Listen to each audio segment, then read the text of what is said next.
नमस्कार प्रणाम भोजपुरिया समाज। हम भोजपुरी गायक गोपाल गवैया गोड़ छुके गोड़ लागतानी। आज एगो सामाजिक चेतना पर ये चैनल के जरिए प्रेम प्रसंग के जौन परिभाषा बाटे कि प्रेम हकीकत में जात पात ना देखेला, गीत सुन के बताए जा कि कैसन बा। एक छोटा सा कमेंट भी अच्छा सा कहिया।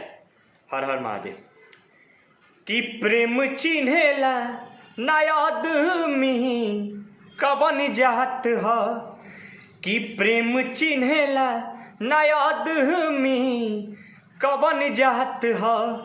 प्रेम ना चिन्हे कि मेरा उठ की झूठ भात ह। प्रेम चिन्हेला ना आदमी कवन जात ह। प्रेम साबित करेला विष पियली मीरा, कान्हा के वियोग में राधा सहली पीरा।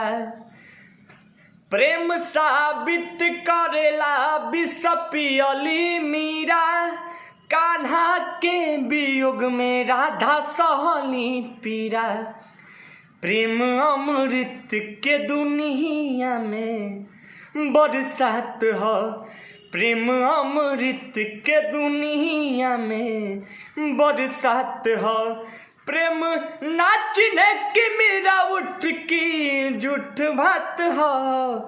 प्रेम चिन्हेला ना आदमी कवन जात ह, कि प्रेम चिन्हेला ना आदमी कवन जात ह। नमस्कार प्रणाम। जो भाई मेरे इस YouTube चैनल को सब्सक्राइब नहीं किया तो प्लीज़ सब्सक्राइब करिएगा, लाइक करिएगा, छोटा सा कमेंट जरूर करिएगा। हर हर महादेव।